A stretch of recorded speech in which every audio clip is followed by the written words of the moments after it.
ニューホープの皆さん、アロハ。ニューホープの創立から20周年記念を迎えます。これからの式典が大変楽しみです。ヒロと合わせて合計で31年。ニューホープ関連協会が140その間に開拓されました。オアフ島だけでも26の協会が開拓されたんです。神様の素晴らしい働きの技、感謝するとともにこれからの働きにも期待します。さあ今週プラクティカムが始まります。来週牧師が来られたら歓迎してあげてください。では今回このメッセージのイントロダクションとして私は最初、数分間にわたってお話しさせていただきます。タイトルはあべこべの日。聖書の中には私たちの常識と反対のような観念がたくさん出てくるんですね。例えば命を得たければ死ななければならない、受けたければ与えよう、高くされたければ自分の身を低くする、へりくだるということですね。すると神様があなたの神戸を高く掲げてくださる。愛されたかったら人をまず愛するということですから、聖書の中にあること覚えてください。それはまず自分が率先してやろうということなんです。人に仕えてもらうんではなくって自分がまず使える、欲しいと思ったらまず与えるということ。イエス様もそうでしたね。イエス様はまず先に私たちのために命を捧げてくださったんです。誰かがまず率先しなければなりません。例えば銀行に行ったとします。そして窓口に行って、すいません、まず私にお金ください、そしたら預金しますからなんていうことは通用しませんよね。また暖炉のところに行って、お前先に温まれ、そしたら木をくべてやるからなんて、それもうまくいかないんですね。まず最初に投資をする、まず最初に与える、何かをするということによってその見返りとしてこちらも与えられるんです。聖書の中にはそういう観念がたくさん出てきますね。夫や妻を愛しなさい、最初に生きなさい、友のために命を捨てる、これより大きな愛は誰も持っていない。そう、最初に行って使えるということある時ニューホープのメンズミニストリーで集会がありました。その当時ファーリントン高校の先生がデイビッドさんというんですが参加されておりました。その当時我々ファーリントン高校を借りていたわけですね。そして礼拝の場としていたんですが、そしてそのファーリントンでこのメンズミニストリーがあったんですが、たまたまデイビッドさんはその日は週末だったんですが出勤日だということで高校に来ておりました。そして出勤する前、仕事の前にということでこのメンズミニストリーの集会に参加されたんです。で、私は話しました。まず自分が側見しなさい、汚れているところがあったらあなたが先行ってに自分で掃除をするということ、他の人に先立って模範となりなさい、あなたが皆の見本を示すんですっていうようなことをお話ししたんです。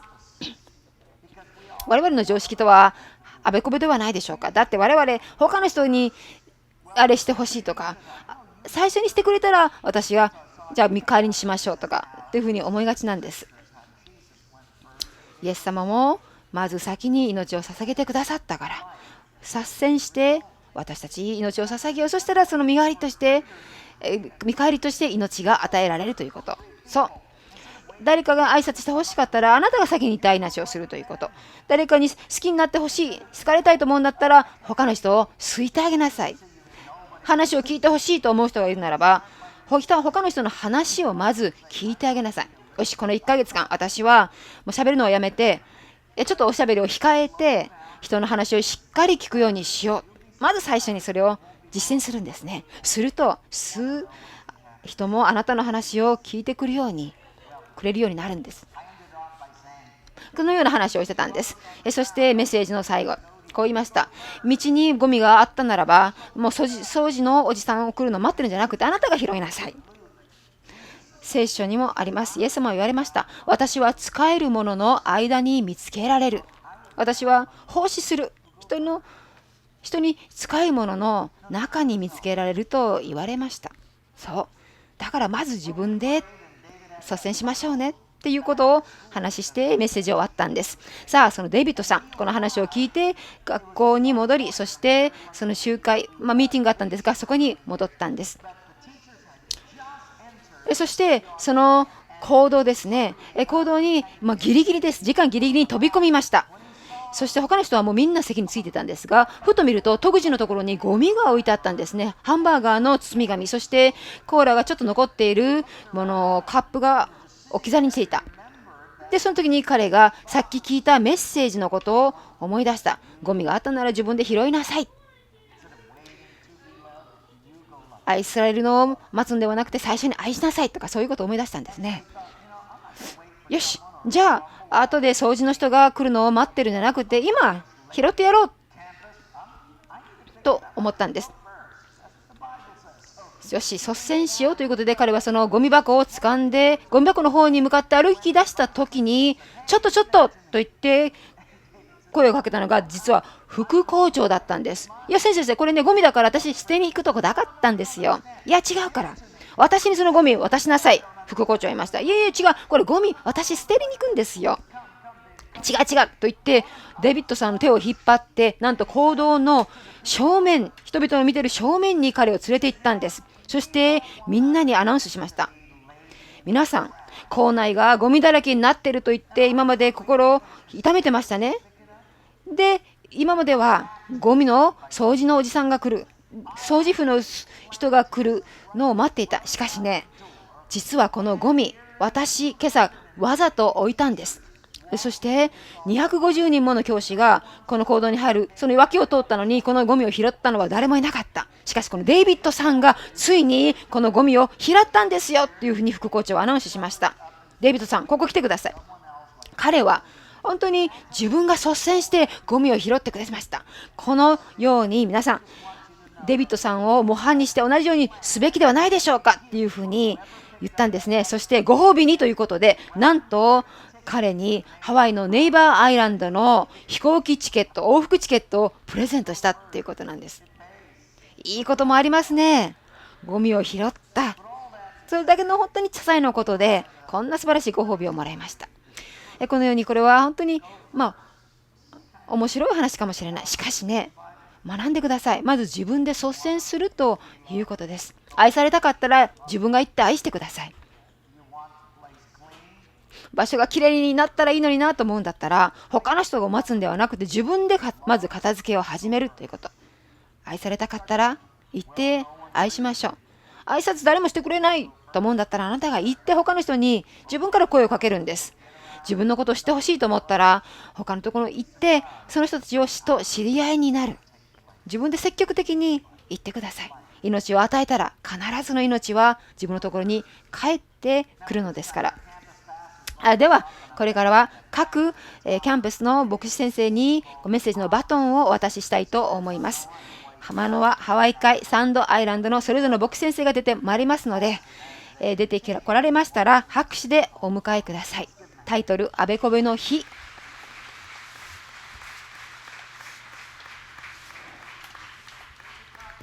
ウェイン先生、ありがとうございます。さあ、この先生が言われたことも、私たちは自分が2番手になるということで実現するんですね。ノートに書き込んでください。1つ目、先頭に立つためには2番目にならなければならない。でもこの世の中っていうのは1番にならなきゃいけないっていうふうに教えます。2番目っていうのは敗北者だ。負けたから2番目だった。だからもう無駄。お前はやるんだったら1番にならなきゃいけないよ。そして子供たちも私たちも1番になりないと思いますが、聖書にはそれと逆なことが書いてあるんです。だから今日のメッセージのタイトルはあべこべの日。そう、もし先頭に立つため1番になりたかったら2番手になりなさいということなんです。ということを私も常に覚えるためにリストバンドでつけてるんですね。1つ目のリストバンドは共に力強くということが書いてあるんですが、そうですね、私たち本当に20年間神様の忠実な姿をずっと見てきました。さまざまな違ったバックグラウンド、文化を持った人たちが集まって、神様はその人たちを用いて素晴らしい技をなしてくださいましたね。共に力を合わせると強いことができるということ。そして2つ目のリストバンド、そこには私は2番手になるということ。そう、2番手なんです。毎日毎日覚えておかないと忘れちゃうんですね。というのは、私はもともと1番手になりたいということ。皆さんどうでしょうか？ 2 番手で甘んじる、それでいいっていう人はいますか？コスコに行った時とかガソリンスタンドでもう1番になりたいと思いますね。最初に並びたい。お寿司を待ってるカフェフュージョンで順番を待つっていうのも嫌です。もう最初に私がサーブしてほしい。買いたい。列は並ぶのは嫌だと思います。1番になりたいっていうのは人間のなんかもう性格の中に組み込まれているようなものでしょうか。そのように社会も教えます。1番手、1番にならなきゃいけない。しかしイエス様はそれと違うメッセージをされましたね。これは、イエス様がされた山上の水訓、山の上でのイエス様の教えです。この時にイエス様が人々とはまた期待しなかったメッセージをされたんです。人々は集まってきました。この方こそメシアだろうか。その当時ローマの国に支配されていたこのイスラエルをこのローマの支配から解放してくださる方なのかというような自分勝手な期待を持ってイエスのところに行きました。しかしそこでイエス様のメッセージは全く人との期待とは違ったものだったんです。そこを読んでみましょう。マタイの5章の41節からです。あなたに1ミリオン行けと強いるもののようなものとは一緒に2ミリオン生きなさい。求めるものに与え、借りようとするものは断らないようにしなさい。さあ、これはどうでしょうか。私たちの本当に一番苦手なことをしなさいっていうふうに言われるんですね。というのはその当時、そのローマ兵の特権として、イスラエルのこのユダヤ人のお家にいきなり行きますよ。そしてやってきて、その家にある馬をよこせ、食べ物をよこせ、お、子供がいるか、よし、荷物集めに使うからよこせと言っていきなり入ってくるんですね。そのようにローマ兵が要求した時にユダヤ人はそれに対してノーとは言えなかった。無理やりでも従わなければならない。そのような法律があった。強いられて物をするということは嫌なものです。そんなこと言われたら冗談じゃない。でもここに言ってるのはそれだけよこせと言われている以上のものを渡しなさいって言うんですね。税金でもどうですか？あなたはこれだけ税金払いなさい。それいやいや払いますけど、いや私はもっとそれに上増しして税金払いますっていう人はいませんよね。そうマタイの27章に32節なんですが、この強いられるということについてクレネ人のシモンという人が出てきます。イエス様はこの時十字架につけられるために鞭打たれて、そして重い十字架を背負ってゴルゴタへの丘を登る途中だったんでした。そして何度も倒れる。それを見かねてローマの兵はその道端にいたクレネ人のシモンに無理やりこの十字架を背負わしましたね。無理やり。そういう特権があったわけですからね。それまでは傍観していたこのシモンが無理やり十字架を背負わされて歩かなければならなかった。本当に聖書の現実。本当にここに書いてあることは本当にたやすいことではないんです。聖書の中に書かれているこうしなさいということは私にとってはこんなことはできないよ、冗談じゃないというようなことがある。その一つがこの十字架を背負うということなんですね。それこそ私たちが全くしたくないことではないでしょうか。しかし聖霊がしなさいということ、そういう時には私たちはそれに聞き従わなければなりません。肉は反対のことを言いますよ。肉は嫌だと言います。だから肉は私は一番になりたいと思います。しかしこの天の御国の法則では私たちは2番手にならなければならない。まず神を一番に置く、そして他人をその前に置くということにならなければならないんですね。先ほど出てきましたジャスティンとリサさん、11店舗の寿司店を持っていたんです。所有していた。しかしそれを売って今教会でイエス様に仕えておられます。聖霊によってそうしなさいと言って、そしてその彼らのユニークな十字架を追って今歩いておられます。神様の御声があったんです。もちろんね、皆さんビジネスのオーナーだからだといってみんながみんなビジネスを売りなさいというふうに言ってるのではありません。しかし神様の御声があるならば何かの飯があるならばそれに従うということ。それは神様を一番手に置くということではないでしょうか。私は2番手なんですね。さあ、私は教会に来てこのジャスティンさんが作るご飯を毎日毎日匂いを嗅いで、そして私は牧師だからやっぱりこれ試食しなきゃいけないだろうかなっていう任務感からこのご飯をいただいています。とっても美味しいんですね。もう素晴らしい神様の賜物を用いた働きだと思います。このように私たちは2番手にならなければならないということ。さあ、私の息子の一人、フットボールをするということで、そのギアをつけたわけですね。そう、フットボールするためにはヘルメットをつけてパッドをつけなければならない。そうなんです。私は奉仕をするとき、何かをするときには神様の備えをいただければならないんですね。そう、神様は私たちに捧げるための必要な賜物を与えてくださっているんです。それを見極めるということ、そしてそれを用いるということなんです。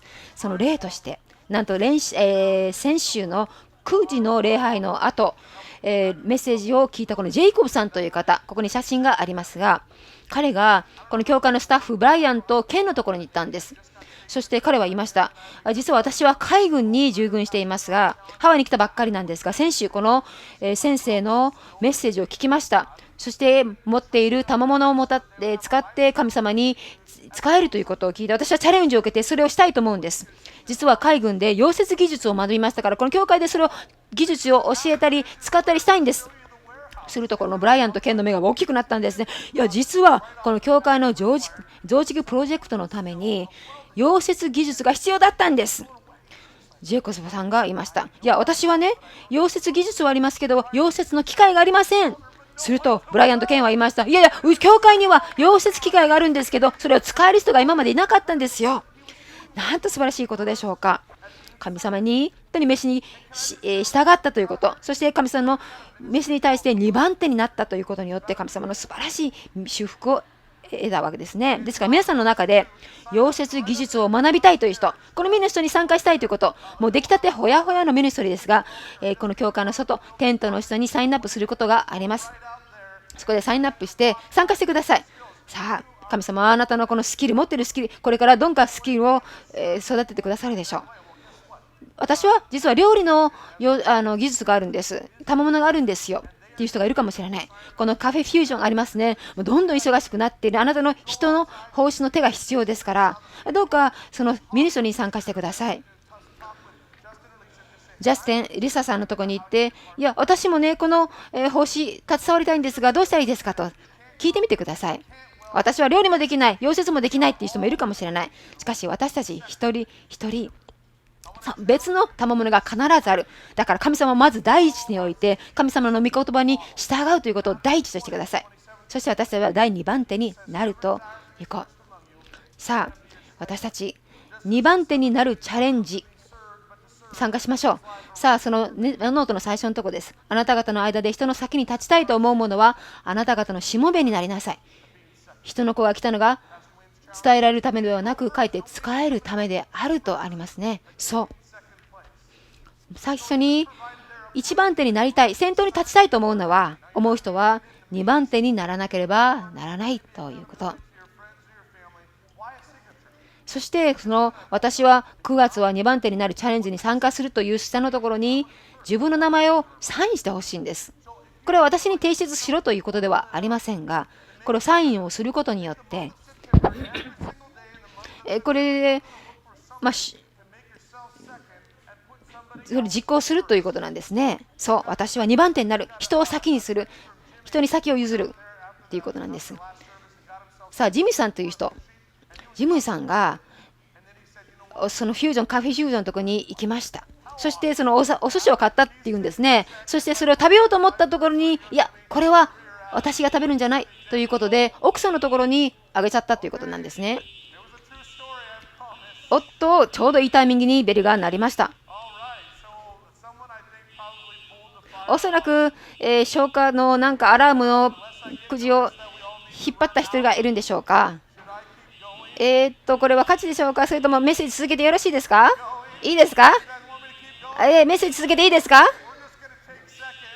では私たちは2番手になるチャレンジに参加するということ。そして人に先を譲るということです。さあ、そのチャレンジに参加するということでサインをお願いします。そう、このようなチャレンジをするとなかなかうまくいかないこともあるでしょう。なんか目の前でビービーとブザーが鳴ったり、ね、うまいこと私つなげたでしょ。そう、奉仕してほしい、奉仕しなさい、あの人に譲りなさいっていろんな精霊の声がする。でもその時に私たちは戦うんですね。いや、私は一番になりたい。しかしその時にあえて精霊の声に聞き従わなければなりません。さあ、2つ目書き込んでください。前に出るためには遠い道を通らなければならない。その他人の先に行きたいと思ったら遠回りをしなさいということなんです。だって私たちどう人よりも先に着きたいと思いますよね。よし、早く行けないからフリーウェイに乗っていこうって。いや、それはハワイではね、ちょっと通用しないんですが、ハワイではフリーウェイに乗ったらその方が遅くなるということがありますが、でも他の場所では大抵フリーウェイに乗った方が早く着くんですね。そう、私たちは人よりも先に着きたい、先に行きたいという思いがありますが、その時にあえて遠回りをしなさいというふうに教えています。ロバート・フラストという人がこういうふうに言いました。森で道が2本に分かれたところ、そういう時に立った時に人が通りたがらない道を通る。それで全てが変わるということ。さあ、それぞれ様々な状況に立っておられるでしょう。ああ、またブザーがしましたね。でも道が分かれたところ、そこで決断しなければならない。人が通らないところ。今日私試されてるんですかね。新任の牧師がこのブザーの中メッセージができるかどうか試されてるのかもしれません。さあ、よく聞いてください。さあ、この道っていうのは必ずしも舗装されたスムーズな道だけではありません。